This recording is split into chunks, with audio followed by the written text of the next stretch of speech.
Good day everyone, welcome to my YouTube channel Victor the Analyst. So my name is Okon Samuel Victor, and if you have not subscribed to my YouTube channel, I'm taking this time to actually plead to you to subscribe.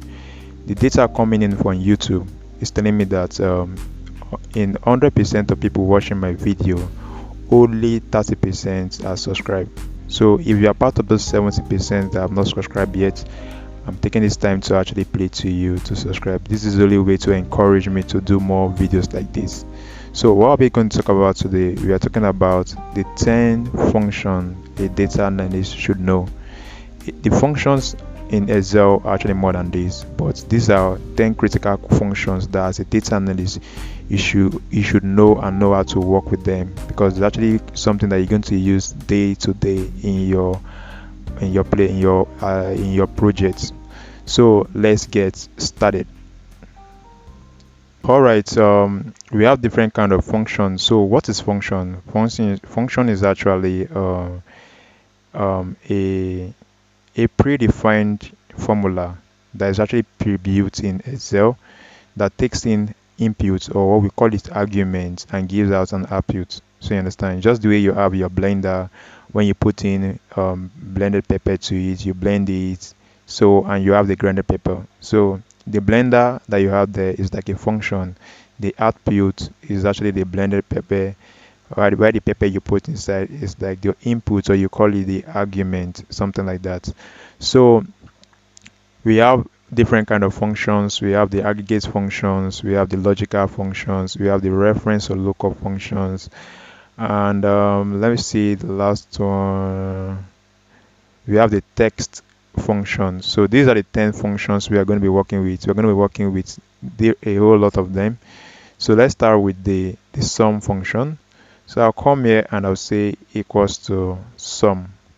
So whenever you have your sum tab, so I'm going to drag this, select this, close this, hit enter. So what the sum does is that it's actually going to add up these cells and give you the output here. So that's how the sum function work. Now that is one example of aggregate function. Now let's move on to the next one. We have the average function, which is equals to, I'll say average, come down here, tab, then I'll select this, I'll close the brackets and I hit enter. So there you go, you have this. Now let's go to the counts. So I want to count the number of products we have. So what a count does is that counts the number of numerical values. It does not count text, it does not count tentative values, it just really counts numerical values. So I'll just come here and select this. That's my input. You call it arguments. Now hit enter. So we have 10 products here. Now the next one, which is the condition. Now this is actually getting a little bit tricky. If statement, or let me say if function actually takes a statement, if the statement is actually true or false. If it's true, it gives us a value. If it's false, it returns another value. So that's it. So let us create a scenario. We're creating a scenario that for example, now we have in our store, we want to give our customers that actually buys a product, more than that actually buys a product of more than $500 above. So we're going to give them a discount of 5%. So that's what we want to calculate. So let's calculate our, now say if this value here is less than or equals to 500. So what do we do? Comma. So this is a statement. This statement can actually comes out as true or false. Now for this first one, it's going to come out as true, because now 15, let's say, okay, it's greater than, not less than, it's going to be greater than. So this 15 here is actually greater than 500. So this our if condition is going to be true. It's going to come out as a true statement. So now We have true and we have false. So the first one that you have here is a truth. If the value, if this statement is true, now which value do you want me to do? What do you want me to do? So what I want you to do is that I want you to multiply this by this value, which is going to be this multiply by this value here. Then I'll do comma, and I say now if it's actually false, what do you want me to do? So in that case, we are not adding a discount, we're just going to return 0. You understand? Then we'll close the bracket. So this our function will only work for just this cell. I'll tell us why. So let me hit this. It's going to work for only just this cell. So when I drag it down, I'll be having error. So I'll tell you why we are having the error there. So now look at this. Now we have C2, but when we come here, we're having C3. What happened? This number has actually increased, it has actually changed. So we need to make this static.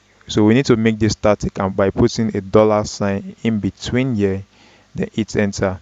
So from there, so from there we can just autofill and drag down. So now we have this. So you can see that every product that actually has its value greater than equals to or greater than 500, then we have our discounts multiplied to it. So now for those ones that is actually lesser than or equals to, lesser than 500, we are not going to have a discount, which is actually 0. Now let's guess our sales price. We are going to say this, which is this value here minus this value here, then hit enter. So we can just autofill. So now we have it autofill. So now let's go to the next one. Now let's say we want to, okay, oh, my price is not here. Let me just go here and copy this price. Sorry, let me copy this price, Ctrl C, just come here, I do Ctrl B. So there we go. Now let's say we are in the next one, average if. So what does average if does is that if a condition is met, it's going to carry out an average on that number. Like we need to set a condition first before the average itself actually take place. So what we want to do is that we want to get the average of products that is actually greater than 500, or let me say greater than or equals to 500. So that means we are trying to say indirectly, we are trying to say that we want to get the products that we are going to, the average of the products that we are adding, what is it called? We are removing discount from. So that's what you want to do. So if I come here and say equals to average, then average if, then the range, this is our range. Now say comma, then two inverted comma, say lesser than or equals to, then we'll have, okay, it's not a greater, that should be greater than or equals to 500. Then we'll do this and we'll say close here and say hit enter. So that's it. So this average is actually going to help us calculate only for price of goods that is actually equals to or greater than 500. So that's it. So then move on to the next one, COUNTIF. So COUNTIF actually works the same way average if works. So it works the same way average if works. Let me just copy this. I'm going to copy this and come here to the COUNTIF and do Ctrl B. So it works the same way COUNTIF work. So now we want to count, let's say we want to count the number of products that we are applying what is it called, product discounts on, which is going to be equals to count if. Then I would do this, then I'll select my range, I'll say comma, and I would do inverted comma, is going to be greater than or equals to 500. Then I'll close the brackets and I'll hit enter. So this one is telling us that it's actually going to be 5 products that we are going to add a discount on, which is 1 2 okay, 1 2 3 4, then 5 products. You can see how powerful it is. See how powerful it can be. So now let's move on to the next one, the the VLOOKUP. The VLOOKUP. So now I was going to take my time to actually explain VLOOKUP. So what VLOOKUP does is that it's actually going to, it does two things. Number one, it can help us look up a value, and it can help us reference a value too as well, from one table to another table. So let me just make this okay. Now let's go. We have, let me make this one a little bit out, then just drag this so we can see. So I can say I want to create a search pattern for me to be able to, like, let's say I'm in a store and I want to be able to get, maybe like this is a very big table, you understand, having our data. I want to be able to actually get the product name and the price of a product using the product key. You understand? So once I have the product key, I can get the product and I get the price. So that's what you want to do.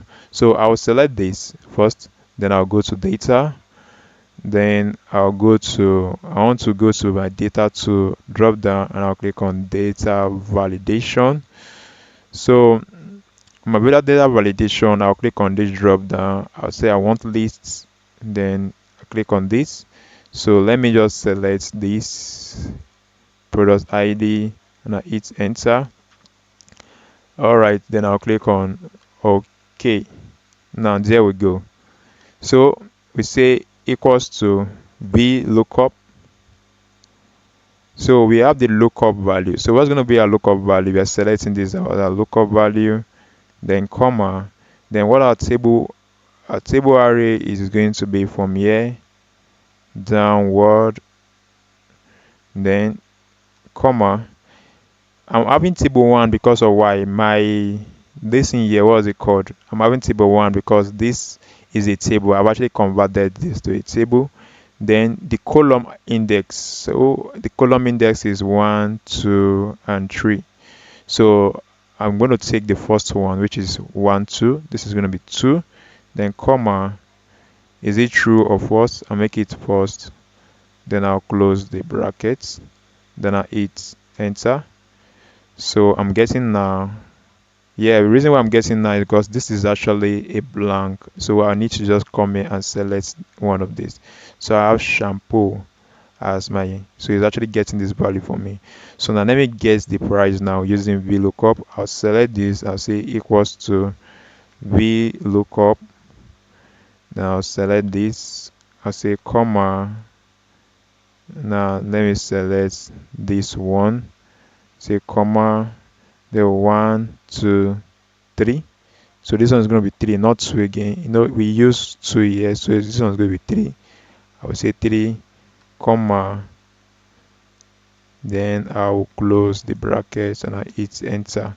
So you can see shampoo, this is 1000.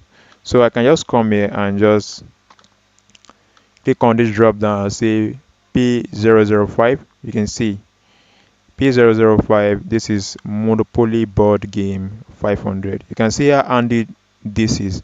So the limitation of VLOOKUP is that it can actually check from vertical from top downward, and you can actually check from the left down to the right. You cannot check from the right to the left. You understand? You can only check from the left to the right. So that's one limitation of VLOOKUP. So if you want to check from the left to the right, that's when you make use of index. You make use of index. So let's do another part of let's carry out another example for our VLOOKUP. Now we have our price here. Okay, let me bring my price here. Come a minute. Control C. Control C.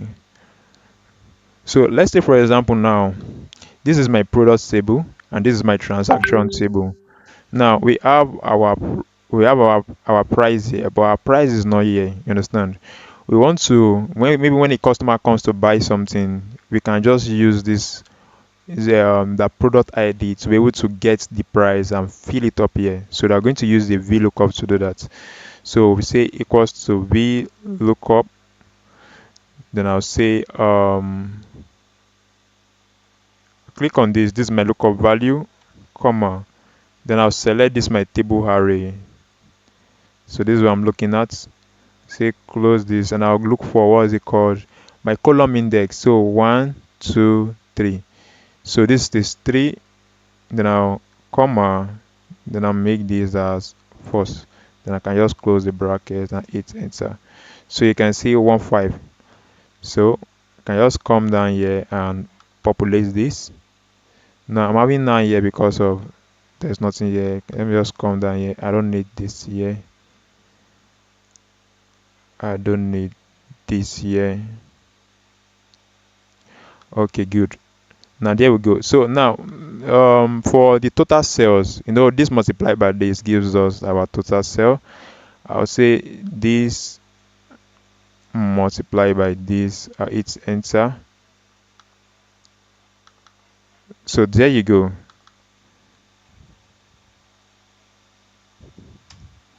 Good. So you can see, so then move on to the next one, if error. Now I'm going to make use of that if error here. Now I will not make use of the if error here. Okay, let us do this. So let us do this here. So I'll come here. I'll say let me just reference this guy here just for quick pizza. Let's say I want to look for pizza here. You understand?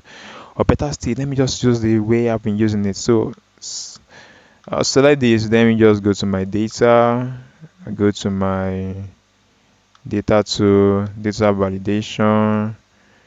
Click on this drop down here. I say I want list. Select this. Okay, I would actually select all this now.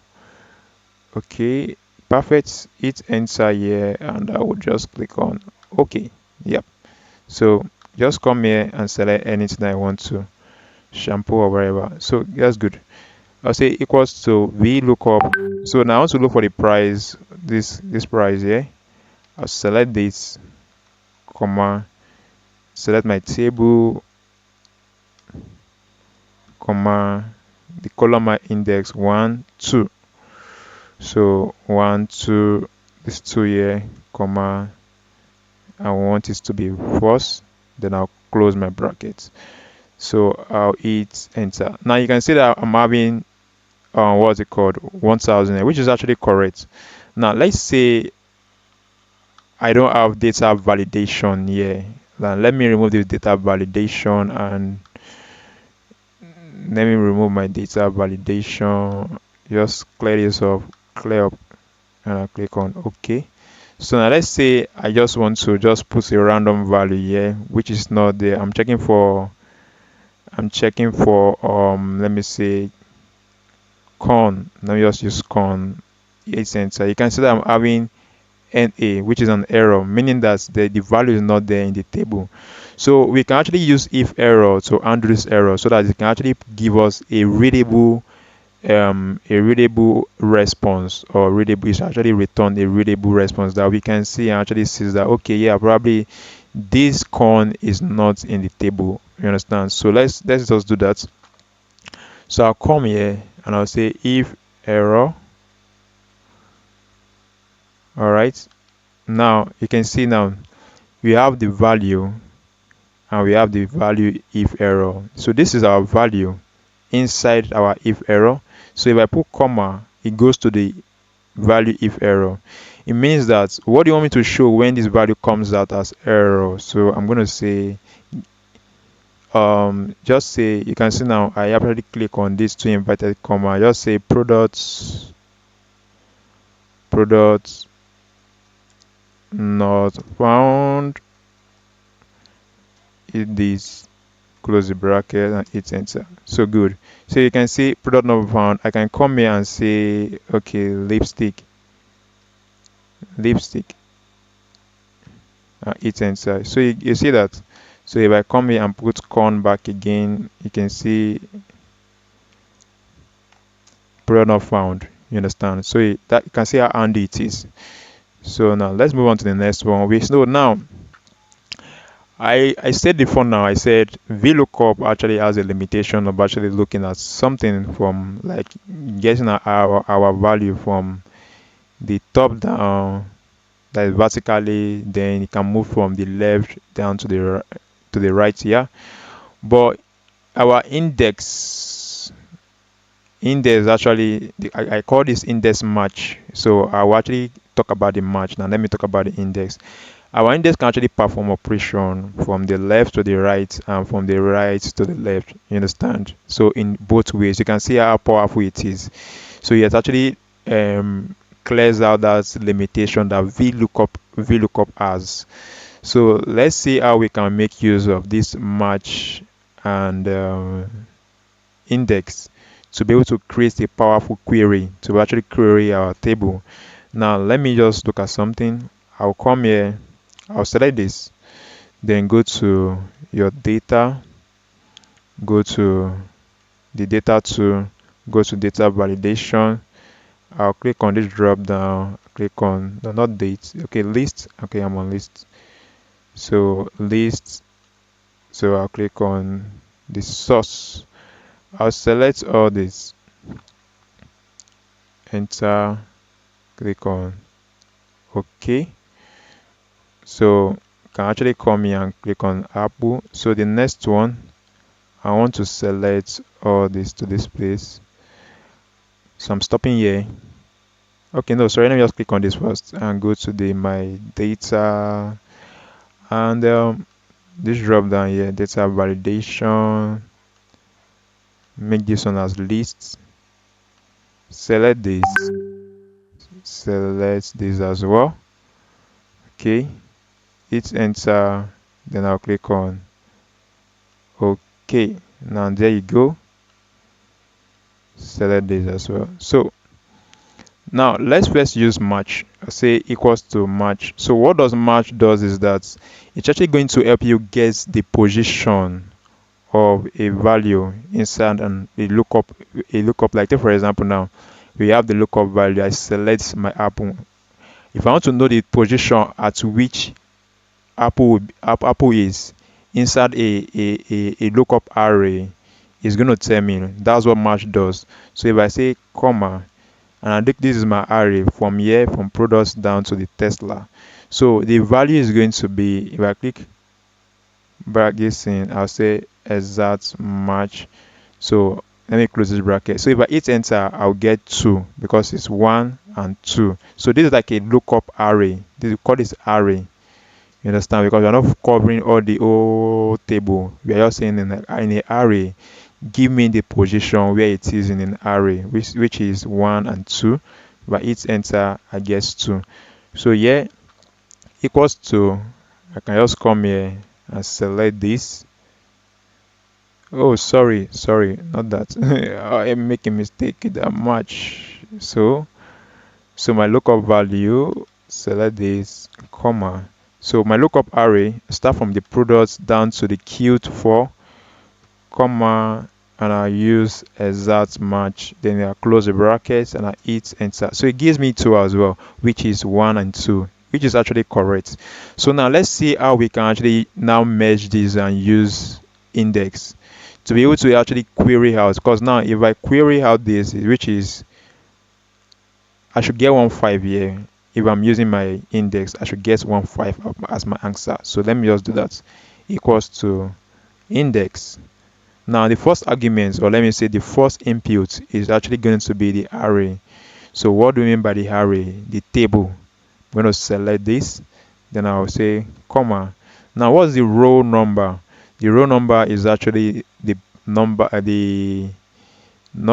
of this position, which I'm going to click this, comma, the column number. Now I'm picking this is my column number from this axis. So that it's a close and I hit enter. So I'm getting 1.5 here. So you can see I can come here and just change this. I want Google, I want to see Q3. So you can see Google, I'm having this Q4, oh, Q3 and Google, you can see. So that's a 690. So I'm going to give you this one as your take-home assignment. You can do it yourself. So look at how you can actually create your own query. Like your index can actually be able to select from this path, from the right path to the left hand side. So now let's go on to the last one, which is concat. So equals to concat. So what else concat does is that it actually makes us to merge two or more strings to become one string. It actually helps us to merge two or more strings to become more strings. So I'll select this, I'll press comma, I'll select this, and I'll close the bracket, hit enter. So it gives me this stuff. Now let's look at this. If I want to try and don't know if that's correct, if I'm not mistaken.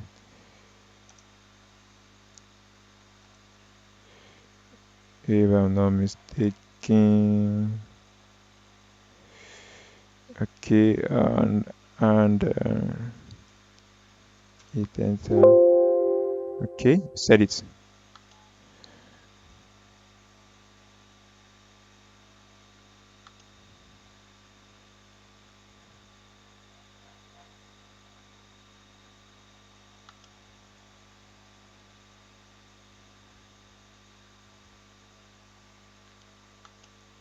I'm always having issue with this thing.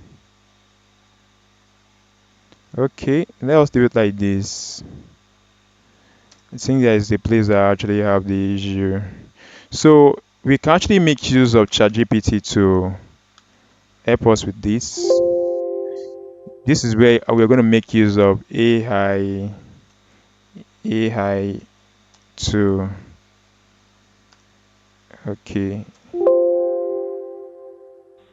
let's see, put comma here. Good, works. It works. So you can do it this way, so you can put like a space in between there. So I can just do autofill, so you have this.